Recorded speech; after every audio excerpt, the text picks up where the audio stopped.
what we've dangled in front of kids as the carrot are simply grades. If you do this, you'll get an A. If you do that, you'll get a star or a smiley face or whatever. And so we use these grades as the carrots. And one thing I've come to the conclusion of is that works great for a lot of students. So students that care about their grades, students that have home lives where they care about those grades or value education, anything like that, that's going to work great for. Like my younger daughter, she loves to please the teacher and get good grades. And so that's a motivator for her. The issue becomes that there are kids who you guys work with who are not enticed by this carrot. They're not motivated by the grade. And a lot of times our answer to them not being motivated by their grades is to give them more bad grades, thinking that will change the way that they think. So, other carrots that we dangle in front of kids. This one, this is for elementary. I'm sure none of you at the middle school or high school level use these, but they use these behavior charts at the elementary school. And they always drive me nuts. So what it is kid has a clip, and they either clip up to outstanding or clip down to that they've been bad, whatever. It's a behavior chart. And my daughter would rush home from school every single day, and she'd be like, Daddy, Daddy, Daddy, I got on the green today. It wasn't green, the green was the top, by the way. And I was like, oh, that's great, honey. And don't you do that every single day? Well, yeah, but still, I got there. And she was, but Devin was down the red all day. And she talks about Devin quite often being on the red. And so when I wanted to talk with the teacher about my own daughter, I was saying, oh, I hear stories about this Devin kid. He seems very interesting. And she's like, yeah, he's always on the bottom of the behavior chart. And I'm like, oh, well, do you do anything different with him? She goes, no, I just put his clip on the bottom part. Well, if you're not going to, obviously Devin is not motivated by this. This carrot is not working. Okay? Right. So you have to find something else. Parents can be a carrot. Your parents saying, you need to do this, or inspiring them to do work. So parents can definitely be a motivating factor or a carrot. Your future. If you decide to go to college, if you don't do this, you're not going to get into a good college. I mean, I have my senior right now. She's not panicking so much, but some of her friends are. Am I going to get the school I went to? What happens if I don't get in the school I went to? When I go to school, am I going to have a degree that actually allows me to do something? So all those, but that motivates them. That fear a little bit motivates them, or just it could be the motivation of having a better life because they have an education, which doesn't always equate with one another, but that's what they think. So we need to have this shift in mindset, in my opinion, in education, where we are not having the same carrot for every single kid. I am by no means saying get rid of grades. I'm not saying that, because grades are a great motivational factor for some people. What I'm saying is those kids that are not motivated by grades, what are we going to do differently with those kids? How are we going to motivate them? What is their carrot that we can motivate them with?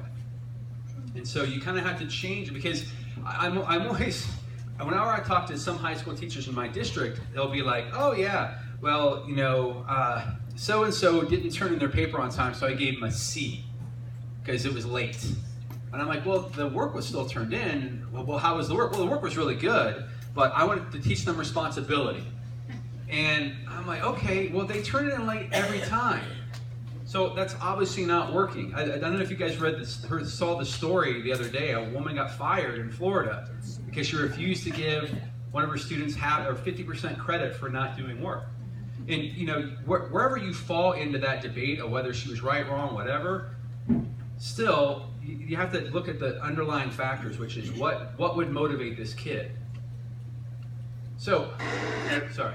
I want you to think about it like school cafeteria. So think about your own school cafeteria when you were a kid and what that looked like.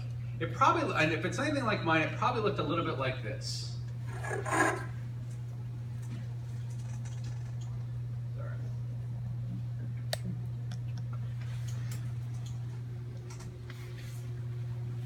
Every day we serve approximately 2,700 to 3,000 meals, breakfast, lunch, and dinner. We have 18 to 20 inmates who work 2 shifts through the day. Trays are assembled on a line. Each inmate is responsible for giving the correct portion of food on that tray. Today we're having corn dogs, potatoes, salad, and green beans along with a yellow cake. Get on that. Hey, this is not. Every day.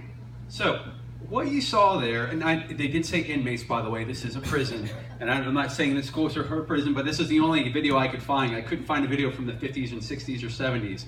But basically the way it worked is you got in line, you had a tray, they put on the tray what they were serving that day, and you took that, and you went and ate. There wasn't a ton of choice on what you were going to be doing.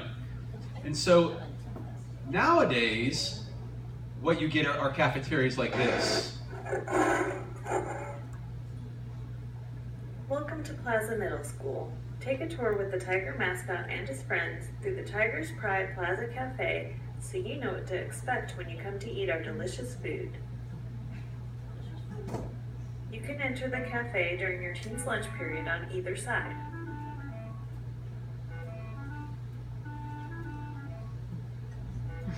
Stop! Let's see that again. Remember, you can enter the cafe on either side of the lunchroom. Choice already. We offer a wide variety of choices every day. At the daily selection station, you will find choices of 2 different tasty entrees. Favorites include whole grain chicken nuggets, man-eating meatball, and our homemade mac and cheese. Looks like Mr. Tiger is going to have a tough time choosing. You can find the daily choices listed on the school lunch menu, which is posted on the Park Hill School District website. Anytime you spot a special camera icon on the menu, make sure to go to our Facebook page to look at a picture of the new menu item. At the International Bar, you will find premium choices like boneless chicken wing bar,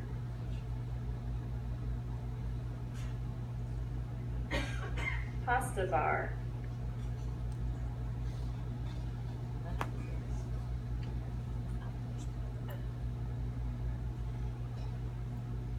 Big Daddy Pizza, and more. The selections change daily, so be sure to check the menu often to see what exciting choices are coming up next. Decisions, decisions, Mr. Tiger. At the deli bar, we offer rotating premium selections throughout the week. Several days a week, we have a deli sandwich bar, where you get to choose your toppings for your sandwich, just like Subway. Looks like Mr. Tiger decided to have a sandwich for his lunch. So you get the general idea, other than the disturbing fact that they think that boneless chicken is an international dish. Other than that, what you're seeing is, you're seeing a ton of choice. Whether it's where they're going to get their food, even when they go to get their food, they're having a lot of choice. And in my opinion, this kind of ties into the carrot of what's going to motivate people. So school nowadays is a la carte. Every kid comes to you and they want something different or need something different. And so the way it used to be in a traditional classroom was that the teacher taught and the student then did whatever the teacher was telling them to do. And so the student had to get on board with that. And that was the way things were. In the modern classroom, probably what a lot of your classrooms look like, is you realize that kids are coming in with a lot of different needs, a lot of different wants. And so as a result, you have to personalize and individualize their learning experience by doing things like giving them choice or giving them some say in their education. So I'm going to tell you just a brief story about the Christopher program. This is what kind of changed my educational philosophy. When I first started teaching, the first 5 years I taught, my classroom looked very much like a traditional classroom. I had a textbook, kids read a chapter, they answered questions at the end of that chapter. Now I thought it was being groundbreaking because they were in groups and they were doing, different things, but they were just reading the chapter, answering questions at the end, and after a couple of chapters, I would give them a test. and then they'd get a grade, and then we'd move on to the next thing. And that was how my classroom looked for the first 5 years. And why did it look that way? It was all I knew. It was what I had had when I was a kid, and so I didn't know any different. So then I had a friend invite me to come be a teacher at the Christopher program. The Christopher program, it's now called the Mosaic program, was run by Franklin County, and all 16 Franklin County schools could send kids. They may send a couple from here, a few from here, just depending on what the school wanted to send. And this was juniors and seniors, and it was a humanities-based course, so they've got their English, social studies, and art appreciation credit when they came to us. What was really eye-opening for me, this was all project-based learning, which we've heard, people talk about. But what was more intriguing to me was that a lot of the students that we got at this program did not fit into their regular school. The carrot of their regular school was not motivating them. So they were looking for an alternative, something that was different other than what they were getting at their own schools. And so we had kids that came to us who had very poor grades, and yet they would thrive at the Christopher program because we gave students a lot of choice. Not only did we give them a lot of choice, but we gave them a lot of responsibility. So they had to get themselves from wherever they were coming from downtown to our classrooms every single day. If we were having an educational experience like at OSU or at some place like the Wexner Center, we would say, you need to meet us here at this time. So we would give them responsibility. I know people are thinking, that's a nightmare, like what? All the liability and all that, but it worked. And it's still, Mosaic program is still going on to this very day. And so I had so many parents, we had a graduation at the end of every year of our Mosaic students, and I always had parents that came up to me and they said, if it wasn't for this program, my kid would not have graduated. It's very powerful to hear. Because the thing about the students that went here is that they were all, again, they all loved to learn. But they didn't love the way that they were being told to learn. They wanted to have an alternative. And so the really interesting thing about the power, I was only there for 3 years, and then I went back to the classroom. And I went back to the classroom, completely different teacher, and doing things a bit different and trying to find every kid's carrot. What's really interesting about the power of the Mosaic program is when I left, they had cut us from a staff of 4 to a staff of 1, under the idea that it would eventually phase out, and we would no longer have this. And what was interesting is that the kids and the parents and even the superintendents wouldn't let it die. So the program is still going to this day. It was supposed to fizzle out 12 years ago, and it's still going. So that's kind of the power of a different learning experience. And if you give kids a different carrot, they may respond differently than if you give them the same carrot that they've always been given. Sorry. So,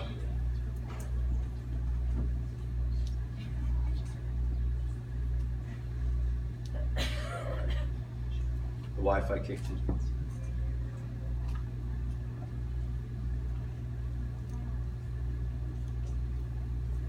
So sorry. So this right here is a good visual on the way that schools have changed. So it used to be that we wanted just compliant students, students that did what they were supposed to and what they were told to, and again, these carrots that we dangled in front of them, the same carrot was the thing that motivated them. But what we're learning more and more and more, as you guys are learning in your own work that you're doing in your schools, is that the more you engage students, the more you empower students, the more motivated they're going to be, because they realize that they have some say in this. It's not just a passive learning. They are active in their learning. Whether it be the technique you use in your classroom, whether it be the way that you treat your students, and so on and so forth. But in a lot of cases, what I'm seeing for the better is that we are engaging students more. We're having them take part in their education. So I'm going to talk a little bit about underachievement and how this ties in, because I deal with a lot of underachievement in the gifted realm, but you guys are also dealing with underachievement. And underachievement is simply the discrepancy between their potential and what they're actually achieving. So if a student, in your estimation, is a B student in your class, but they're getting a D because of whatever, that's underachievement. And it's not the only definition of underachievement, because grades can be subjective, and there are things that factor in.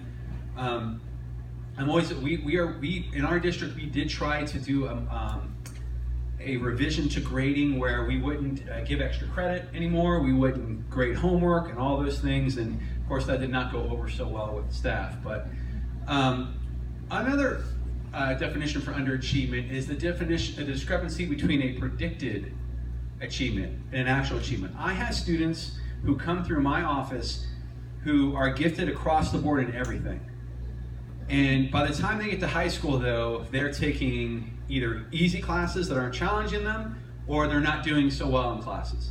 I mean, the statistic shows that 25% of all high school dropouts are gifted in some area or another. So it's not a matter of they don't have the ability, they just don't have the motivation. And this goes for kids even who are not gifted, kids who are underachievers. And then lastly is underachievement ultimately is the failure to develop your potential. We know as teachers that all of our students have potential, and we try to get them to meet their potential. That's the ultimate bliss of a classroom teacher, when you get a student to reach what their potential is, or what you believe their potential to be. And it's frustrating when they're not able to reach that potential, or they're not willing, which is usually the case, willing to reach that potential. So here are some myths of underachievers, okay? Because a lot of times we come up with these myths. So the first one is that classroom management is the key to motivating students. So if you run a tight ship, if you have a structured classroom, that is going to motivate kids. Not necessarily. Sometimes, yes, some kids need structure. But for some kids, it's that same traditional carrot that's always been there. Why is this all of a sudden different? Some people believe some students are, I actually had a teacher say this to me, that this kid is just not capable of learning. And we know that's not true. Everyone is capable of learning. Even, kids learn how to walk, they learn how to speak, they're learning their entire lives. So everyone is capable of learning. So they just not be willing to learn, which is very different than capable. Underachievers respond best to rewards and or punishments. So that whole clip chart, like I showed you before. So PBIS is really big. I'm not sure if you guys using those in your district, the positive behavior.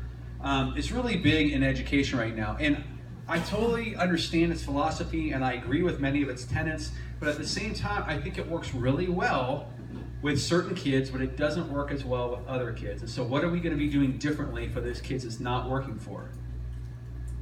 Underachievers are lazy and can't be motivated. Like I said before, they're motivated, just not with what you want them to be motivated for. So this kid may blow off your class, may not do his homework, whatever, but he goes home and he plays his guitar for like 6-7 hours and is learning how to do that. Or they're really into video games. I mean, because nowadays you can make a living being a video gamer. And so they'll go and they'll play video games and they'll get really good at that. And they'll try and fail and keep trying. And they're learning how to beat the video game. But it's not something that necessarily is as useful as learning other things. All underachievers are motivated by competition. This is one that I actually bought into, where if you have a competition in your class, kids will be more motivated, if you make a game of it, so on and so forth. But what I didn't realize is that if you have kids who are afraid to fail, and that's why they're underachieving, then they're not going to be willing to even enter into the competition. That goal evaluation we talked about of, is it attainable? So if they don't think it's attainable, they're just not even going to try. And so you have to, it's not necessarily the answer. So I'm going to let you guys read the cartoon while I read the quote.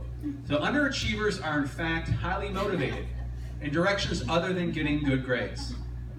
And finding out precisely where their motivation lies is the key to helping them turn around and become achievers at school. And so that's what I feel the carrot is what is the motivation of the student? What are they hoping to get out of school? What are they hoping to get out of your class? And again, that may look very different for different students. Some students are looking to get the grade.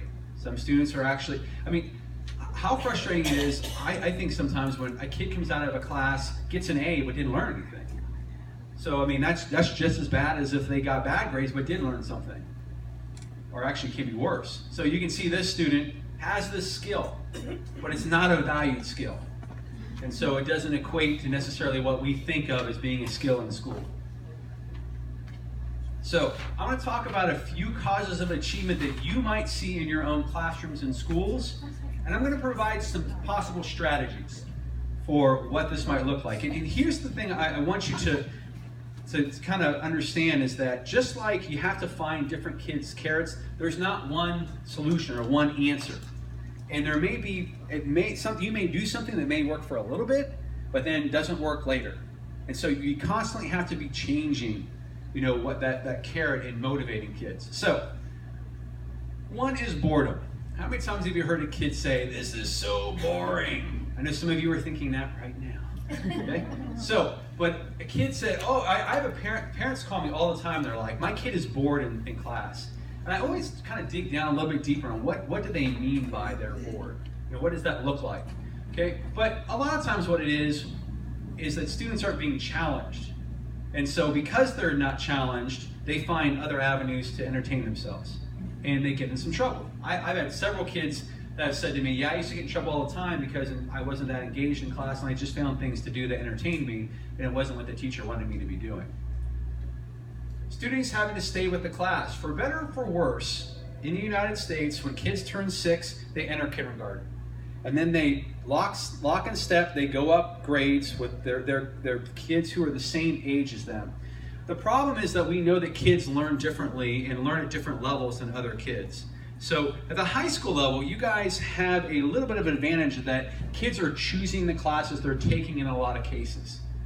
But when you have kids in the middle school and even in the junior high, kids are having to stay with, they can't get too far ahead. I've had technology people say to me, like I'll say, "Hey, they finished this module, can they move on to the next grade module?" "Oh, we can't do that, they won't have anything to do next year."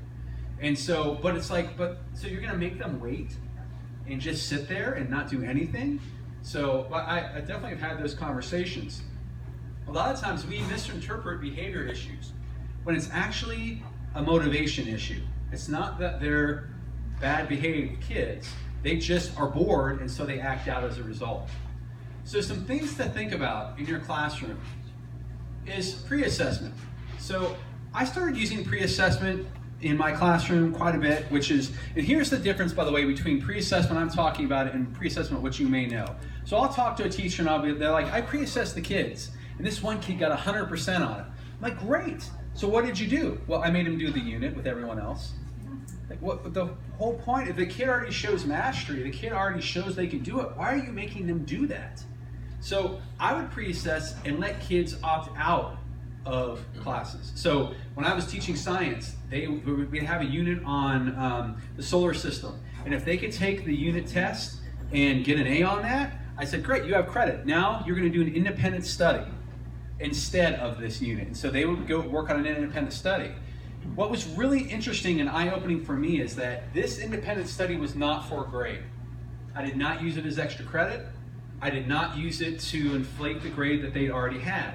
And yet kids worked harder on that than they did a lot of the things that I assigned for a grade because they were motivated, they were excited. It was something they wanted to be doing. It was their carrot. Project-based learning we've already talked about. Alternative assessments. And what I mean by alternative assessments is there another way to show what they know? I talked about Wesley before, and Wesley found he wanted to use a video game to show what he had learned. That was an alternative assessment. But how many options for alternative assessments are you allowing in your class? Does everyone have to take the test? Or are there options that they can do? I had a kid who he hated to write. But you could tell, very intelligent. Have a conversation with this kid, you could tell he was an intelligent kid. And he knew what he was talking about. But every time he took a pencil to paper test, he bombed it for me. Because he would write like one sentence, if even that. And so what I started to do is I started to let him go back I had this little office, and I let him go back there, and I let him record his answers orally on a tape recorder. And what was very obvious is this kid knew the material, he knew his stuff, he just didn't want to write it. That was not his carrot of showing what he had learned. And so I had to find an alternative to that. And so, you have to ask yourself, are you allowing kids alternatives to show what they know? I mean, because that's ultimately what we want, is them to show what they know, what they've learned. Peers can be a definite cause of underachievement. So this could be because they can't relate to kids their own age. Peer mates versus age mates, again, kids are in the same grade with other kids. You probably don't see this as much as a high school because you guys get a big mix. But if you get a kid who came in and their birthday was in July, and they are one of the older kids in the class, and they're in a kid whose birthday was in September and got held back one year, and there's a big difference physically and mentally between those kids. And so sometimes they can't relate to kids their own age because of various reasons. Some kids get made fun of for doing well in academics. This is especially prevalent amongst African American and Hispanic males, where they get made fun of because they're appearing smart by their peers. And so they act dumb, they play dumb. I'm sure you have students that do that you know are intelligent kids, but they just play dumb because they don't want to look any different. The whole idea of it's not cool to appear to be smart or to be a hard worker. So, they don't want to do the hard work because they don't want to look like they're being the class brown noser or whatever. So some things to consider if it's peers is alternative ways to show mastery. I kind of talked about that a little bit already. But is there a private way a kid could show you mastery? So maybe they do a PowerPoint and then email it to you or send it in Google Slides.